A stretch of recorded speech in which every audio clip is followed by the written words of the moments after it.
Boa noite, irmãos, a graça e a paz do Senhor aos irmãos. Estamos aqui em mais um estudo bíblico na noite deste dia. Graças a Deus, estamos, apesar dessa limitação da pandemia, estamos mais uma vez aí juntamente com vocês para apresentar mais um estudo bíblico aqui que nós iniciamos a semana passada no livro de Colossenses, que eu usei a expressão de que nós vamos fazer uma viagem por Colossos. E nessa viagem, a semana passada, nós já vemos o livro de Colossenses, onde o apóstolo Paulo faz o prefácio e a saudação.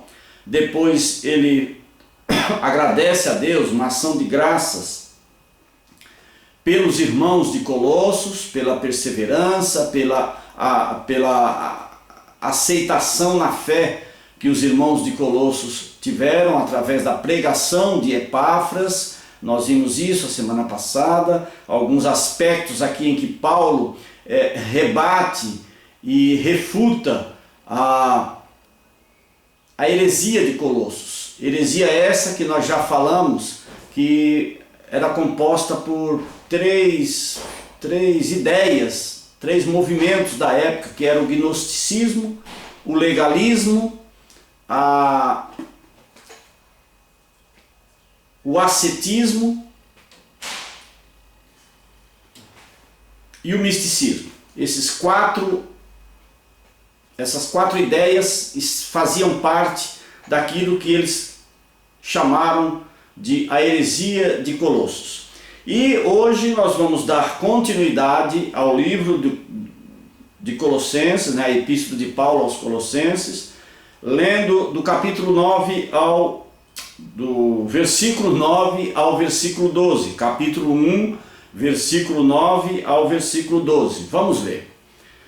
Diz assim a palavra do Senhor: Por esta razão, também nós, desde o dia em que o ouvimos, não cessamos de orar por vós e de pedir que transbordeis de pleno conhecimento da sua vontade em toda a sabedoria e entendimento espiritual, a fim de viverdes de modo digno do Senhor, para o seu inteiro agrado, frutificando em toda boa obra e crescendo no pleno conhecimento de Deus, sendo fortalecidos com todo o poder, segundo a força da sua glória, em toda a perseverança e longanimidade, com alegria, dando graças ao Pai, que vos fez idôneos à parte que vos cabe da herança dos santos na luz. Vamos orar? Senhor Deus e Pai, nós te louvamos, te agradecemos, Deus, por mais esse dia que Tu nos concede. Pai, muito obrigado, Deus, pelas nossas vidas, pela vida de cada irmão que nos assiste. Senhor, e agora, Pai, a porção da Tua palavra foi lida. Nos abençoa, Deus, no estudo dela, no entendimento dela. Abre, Senhor, as nossas mentes para que nós entendamos. Nos ajuda, Pai, na exposição do ensino desta palavra, Deus, em nome de Jesus.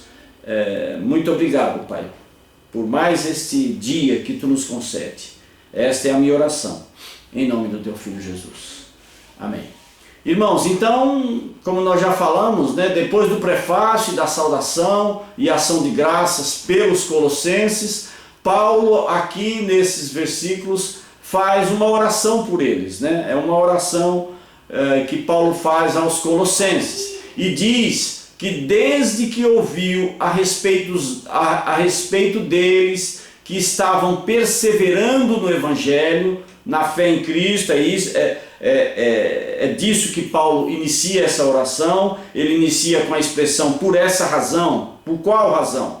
Pela razão do que ele diz lá no versículo 6, de que chegou até ele, Paulo, que os irmãos de Colossos estão produzindo fruto e crescendo no conhecimento e na fé em Deus. É por causa disso. Então ele diz, continua aqui no versículo 9, por essa razão também nós, desde o dia em que ouvimos, Paulo, quando ouviu o relato de Epáfras a respeito dos irmãos de Colossos, apesar de Paulo não ter fundado essa igreja, como nós já falamos, Paulo não conhecia os irmãos, mas Paulo se alegra e faz essa oração por aquela igreja de Colossos.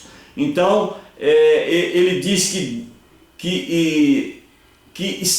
os irmãos estavam perseverando no Evangelho e na fé em Cristo, e aqui Paulo foi constante na oração. Ele diz assim, nós não cessamos de orar por vós e pedir que transbordeis de pleno conhecimento.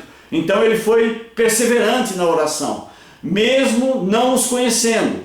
Paulo sabia que os falsos ensinamentos ameaçavam essa igreja. A heresia de Colossos estava querendo invadir a mente, invadir o entendimento dos irmãos. Então Paulo vai refutar com isso, vai refutar isso. Então, de modo que Paulo concentra a sua oração nesse problema, no problema dessa heresia, desses pensamentos, dessa filosofia que estava querendo invadir a igreja de Colossos. E Paulo, então, nessa oração que nós vamos ver aqui, Paulo faz 3 pedidos. E nós vamos ver esses pedidos aqui. Quais são? Primeiro, Paulo pede pela inteligência espiritual. É o primeiro pedido de Paulo, quando ele diz aqui, pedir que transbordeis de pleno conhecimento da sua vontade. Vontade de quem? Vontade de Deus, em toda a sabedoria e entendimento espiritual. Então Paulo primeiro pede a inteligência espiritual. Paulo usa aqui os mesmos termos que os falsos mestres usavam para ensinar essas doutrinas, os mesmos termos. Esses ensinamentos prometiam revelações especiais através de um conhecimento divino, que era a ideia do gnosticismo. O gnosticismo pregava que através de um conhecimento, a palavra gnose significa, a palavra grega gnose significa conhecimento, mas é um conhecimento que eles pregavam como se viesse a pessoa de uma hora para outra, se tomasse conta desse conhecimento através de uma revelação divina, e assim ele se tornava um super crente, uma super pessoa. Mas a ideia, isso era falso, porque nós sabemos que Paulo vai refutar isso aqui, ensinando aquilo que os evangelhos nos ensinam, e nós vamos ver isso nesta oração, como é que é o crescimento espiritual daquele que teme a Deus, daquele que reverencia a Deus. Então, esses ensinamentos, eles prometiam revelações especiais através de um conhecimento divino, tornando as pessoas como se tivesse um poder transcendente. As pessoas que aceitassem essa doutrina, elas passavam a fazer parte de um círculo restrito de pessoas espirituais, sabe? E até hoje, alguns ainda têm essa visão de que aquela pessoa tem uma revelação espiritual diferente, aquele profeta é um profeta de Deus, aí paira sobre aquela pessoa essa aura divina. E é isso que Paulo quer contestar aqui. Essas pessoas espirituais, era esse o ensinamento que esses gnósticos ensinavam. E aí, dessa forma, Paulo usa as mesmas palavras que eles usavam. Quais são as palavras? Conhecimento, pleno conhecimento, nós vimos no 9 aqui, transbordeis de pleno conhecimento em toda a sabedoria e entendimento espiritual. As mesmas expressões usadas pelos falsos mestres que ensinavam essas ideias gnósticas. Paulo usa isso aqui exatamente para refutar esses ensinamentos. Dessa forma ele usa essas palavras, e aí pelo relato de Epáfras, Paulo se convenceu de que os cristãos conheciam a Cristo e haviam nascido de novo. Era verdadeiramente uma comunidade cristã, que haviam nascido de novo, nascido do Espírito, que haviam sido transformados pelo poder do Espírito Santo. Mas ainda, apesar deles terem nascido de novo, ainda tinham muito o que aprender de Cristo e sobre ele, sobre Cristo.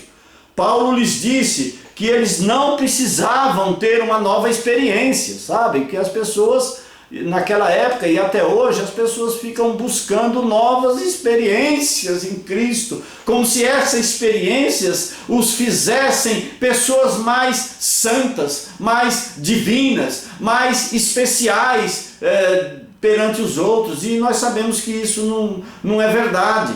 Então, nenhuma outra experiência é necessária além do novo nascimento em Cristo. Eles só precisariam crescer naquilo que já haviam experimentado.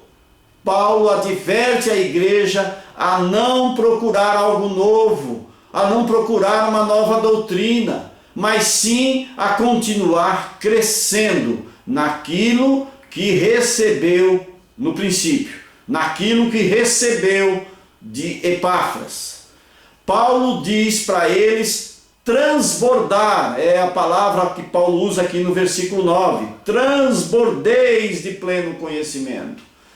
Transbordar no pleno conhecimento da vontade de Deus. Então, o que Paulo estava ensinando aos cristãos aqui, é buscar cada vez mais o conhecimento da vontade de Deus.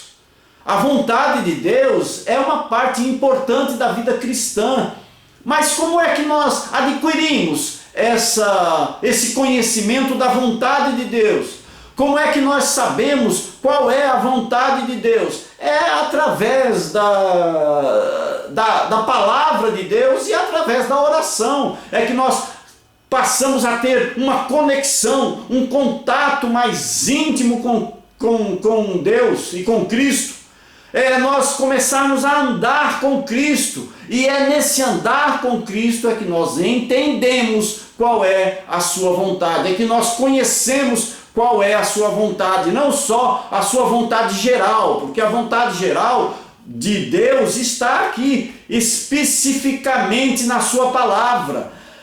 Mas também não só essa vontade geral, mas a vontade específica para cada um de nós. E como é que nós sabemos a vontade específica para cada um de nós? É que cada coisa, cada ato que nós vamos praticar tem que estar em conformidade com aquilo que Cristo, que Deus ensina em sua palavra. Então, ao estudar a sua palavra e orar, nós descobrimos verdades novas e empolgantes sobre a vontade de Deus para nós.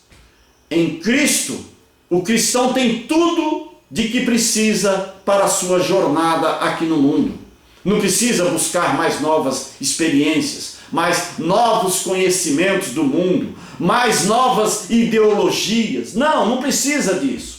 Porque nós já somos ensinados, nós já somos doutrinados pela Bíblia. A Bíblia é o nosso manancial de absolutos, de lei, de regras que deve reger a nossa vida. Em Cristo, portanto, assim compreendemos a vontade de Deus pela palavra de Deus. Esse é o primeiro ponto aqui dessa oração no versículo 9. Então, onde Paulo pede inteligência espiritual aos irmãos de Colossos. E o segundo pedido que Paulo faz aqui é pela obediência em prática, que está aqui no versículo 10. A fim de... Então ele fala que os cristãos de Colossos tinham que ter entendimento conhecimento espiritual, a fim de viverdes de modo digno do Senhor. Viverdes de modo digno, é a prática para o seu inteiro agrado, frutificando em toda boa obra e crescendo no pleno. De novo ele usa o termo aqui, pleno conhecimento de Deus. Então Paulo pede aqui obediência à prática, porque viver de modo digno do Senhor é prática. Os falsos profetas em Colossos atraíam pessoas com sua oferta de conhecimento espiritual, mas não relacionavam esse conhecimento à prática, à vida prática. Na vida cristã, o conhecimento e a obediência, elas têm que andar juntas. Aprender e viver não são coisas dissociadas, não são coisas separadas. A verdadeira sabedoria espiritual deve se refletir na nossa vida diária. Todas as verdades bíblicas, elas são práticas, não apenas teóricas. Se estivermos crescendo em conhecimento, também deveremos crescer na graça.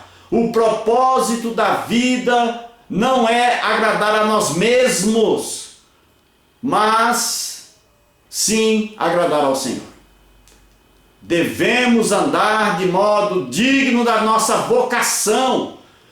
Esses dias, com toda essa política, essa polarização política que nós estamos vendo no nosso país, na nossa sociedade, nós vimos que o presidente escolheu, aliás, um reverendo Milton Ribeiro, que é presbiteriano, ele foi escolhido o ministro da Educação, e o interessante é que eu vi uma frase que logo me remeteu a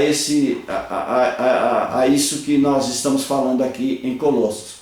Teve um personagem lá que falou assim para ele, deu um depoimento falando: olha, eu espero que a sua fé e a sua crença ele deixe lá na sua casa. Ele não traga isso para o Ministério da Educação.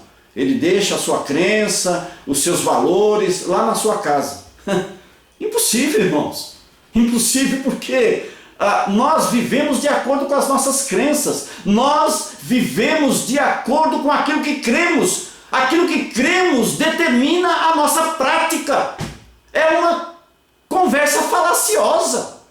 Como é que nós vamos dissociar a nossa crença, a nossa fé com aquilo da forma que nós andamos, com a nossa prática? Não dá para dissociar. O propósito da vida não é agradar a nós mesmos. Devemos andar de modo digno da nossa vocação. Então, em suma, devemos andar de maneira a agradar a Deus. Não somos nós que trabalhamos para Deus, é Ele quem opera em nós e por meio de nós. Então essa fala aí de deixe em casa a sua crença, a sua fé, não dá para dissociar.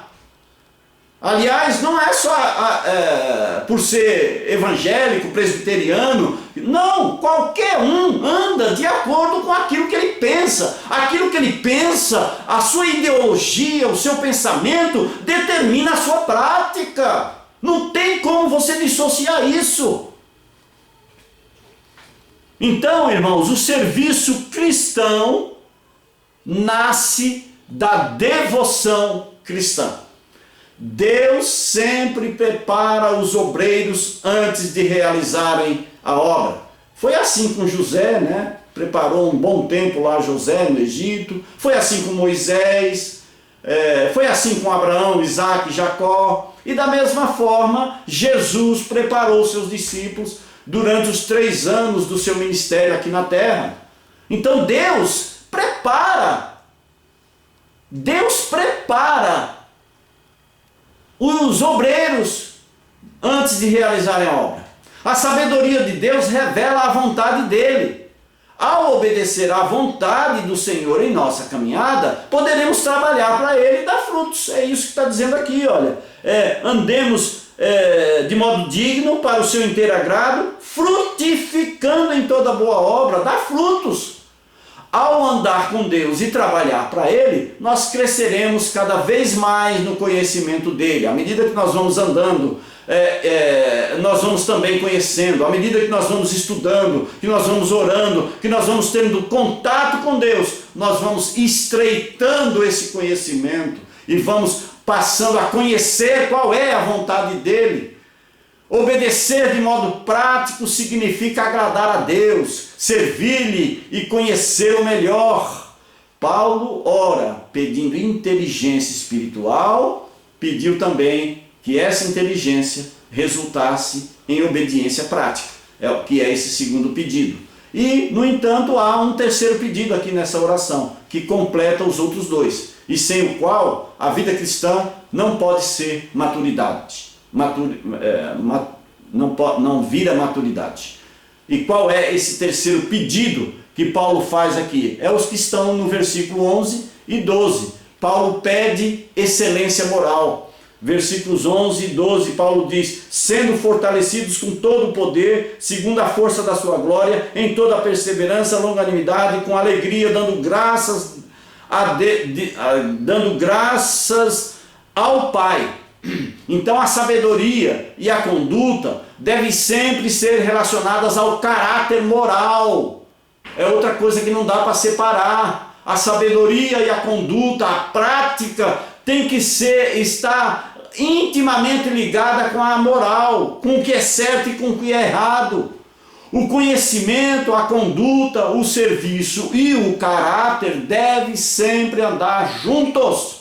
Conhecemos a vontade de Deus para poder obedecer a ela. E ao lhe obedecer, nós servimos a Deus e crescemos em caráter cristão. É a energia de Deus que dá poder. É esse poder que ele fala aqui, sendo fortalecidos com todo o poder. O poder, a vontade de Deus para poder obedecer a essa vontade. E ao lhe obedecer, nós servimos a Deus e crescemos em caráter cristão. É essa a energia de Deus que dá poder. Paulo usa aqui dois termos gregos diferentes para se referir à energia de Deus. Ele diz aqui do dinamis, né, que remete à nossa palavra conhecida como dinamite, que significa um poder inerente, um poder que possui o Senhor, um poder inerente do Senhor Deus. É o dinamis, que ele usa aqui, né, quando ele fala com todo o poder. Esse poder aqui é o dinamis. E também ele usa outra palavra para designar o poder, que é kratos, aqui no grego, né? Kratos, que significa o poder manifesto, que é não só o poder inerente, é o poder colocado em ação. O kratos, quando ele diz aqui, segundo a força da sua glória. Essa força é essa palavra kratos, que designa o poder em ação. Não é um poder simplesmente inerente, inativo. É um poder em ação. Então, a virtude da vida cristã, portanto, é apenas o resultado do poder de Deus operando em nossa vida. Esse poder não só inerente, o dinamis, como também o poder colocado em ação, o kratos. A palavra perseverança, né, como nós vimos aqui no final do versículo 11, em toda a perseverança, e depois ele vai falar com longanimidade, mas a palavra perseverança aqui significa paciência para suportar as circunstâncias difíceis. O oposto é desânimo. Aquele que não persevera é aquele que é desanimado. É o oposto.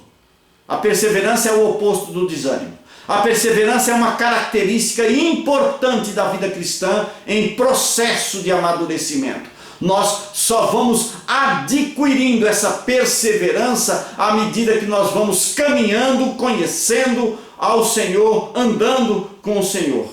É isso que Paulo fala aqui. Nós não devemos imaginar que perseverança seja sinônimo de resignação. Sabe, aqueles que acham assim, eu persevero, mas é aquela resignação, tá bom, aceitar as coisas passivamente. Não, A perseverança aqui é paciência em ação, é você ter paciência, mas você agir. Não é sentar-se em uma cadeira de balanço e esperar que Deus faça alguma coisa. Não, é você agir, você perseverar sim, continuar firme, mas em ação, e não numa posição inativa, mas sim numa posição ativa. Não é ser ativo na luta. Além de perseverança, nós precisamos também, a segunda palavra aí que Paulo diz, de longanimidade. Esse termo longanimidade é um termo relacionado ao domínio próprio e o oposto de vingança. Porque quem é longânimo, ele não pensa em vingança, porque ele é longânimo. Ele tem um longo ânimo. A longanimidade é um fruto do Espírito, nós sabemos, lá em Gálatas 5:22, é um dos aspectos do fruto do Espírito, é a longanimidade. Se estivermos crescendo espiritualmente, a perseverança e a longanimidade andam juntos. É por isso que Paulo coloca esses dois aspectos aqui no final do versículo 11, perseverança e longanimidade. O poder de Deus é demonstrado na vida não apenas pela perseverança e longanimidade, mas tem um terceiro aspecto aqui, mas também pela alegria, que é o que Paulo diz. Perseverança e longanimidade, aí ele termina o versículo com alegria. Quando as circunstâncias são difíceis, devemos demonstrar perseverança alegre. E quando não é fácil conviver com as pessoas, devemos demonstrar longanimidade alegre. A quarta evidência do poder de Deus na vida, então ele fala a terceira aqui, que é a alegria, é você ter perseverança, enfrentar as circunstâncias em ação, mas alegre. E enfrentar as pessoas pelo qual é difícil o relacionamento com longanimidade alegre. E aí o quarto aspecto aqui, além da alegria, é a gratidão. A gratidão é o oposto do egoísmo. O cristão maduro, ele tem consciência de que a vida é uma dádiva de Deus e de que as bênçãos da vida vêm somente das mãos generosas de Deus. É por isso que o versículo 12 ele inicia aqui, dando graças ao Pai que vos fez idôneos à parte que vos cabe da herança dos santos na luz. Então, irmãos, a gratidão é um outro aspecto característico que deve ter o cristão maduro. Saber que tudo que vem ao seu alcance é dádiva de Deus. É Deus quem oferece isso para cada um dos seus cristãos, para cada um do seu povo. Então, o cristão maduro tem consciência de que a vida é uma dádiva de Deus e de que as bênçãos da vida vêm somente das mãos de Deus. E eu quero concluir então, dizer que ao recapitular essa oração aqui, desses 4 versículos, essa oração maravilhosa, nós vemos quão penetrante ela é.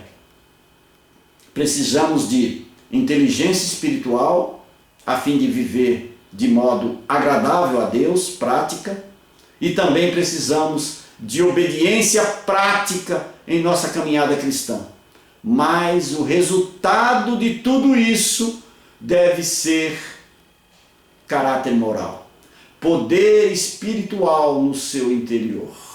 Mesmo aqueles que vêm a Cristo e que não têm ainda uma base moral muito boa, ao andar com Cristo nos ensinamentos da palavra, ele passa a ser uma pessoa idônea, como diz aqui o versículo. Idôneo, caráter idôneo. Mas o resultado então de tudo isso deve ser poder espiritual no ser interior, o qual gera perseverança, longanimidade alegre, com ações de graça. Que, irmãos, nós possamos assim continuar crescendo no conhecimento desse Deus maravilhoso, através dos ensinamentos e através daquilo que Cristo já fez por nós. Cristo já nos libertou desse poder das trevas e já nos conduziu nesse caminho da luz. Que Deus abençoe as nossas vidas, que Deus abençoe a sua vida e continue nos conduzindo a esta maravilhosa caminhada, a este maravilhoso caminho que Ele tem para nós, e que nós possamos cada dia mais ir amadurecendo nisso, em conhecimento, em sabedoria, sendo perseverante, longânimo, alegres e com ação de graças. Deus abençoe você. Vamos orar. Senhor Deus e Pai, nós te louvamos, te agradecemos por mais essa noite, Deus. Abençoa, Senhor, os nossos irmãos.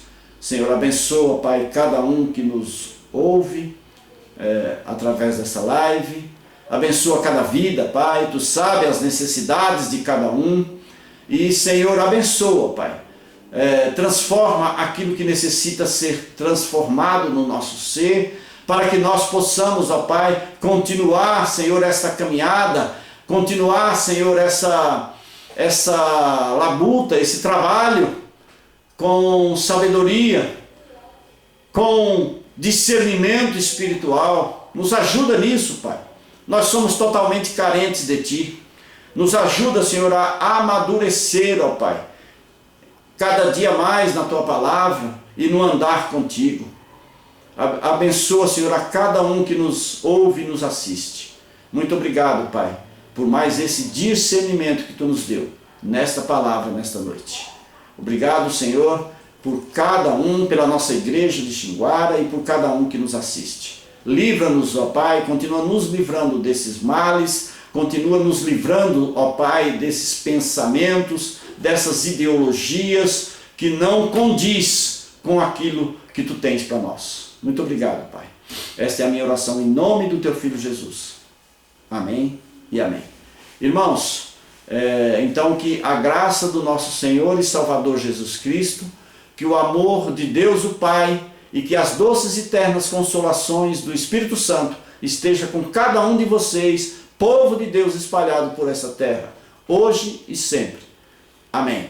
Irmãos, querendo Deus, nós estaremos no próximo domingo às 9 horas em mais um culto, onde nós transmitimos ao vivo um culto presencial. Aqueles que podem estar conosco, vamos cultuar ao Senhor junto lá na igreja conosco. Aqueles que ainda estão impedidos, cultue através de participar da nossa live ao vivo, domingo às 9 horas. E nós continuaremos às quintas-feiras andando pela Epístola de Paulo aos Colossenses, que tem ensinamentos maravilhosos para nós. Deus abençoe.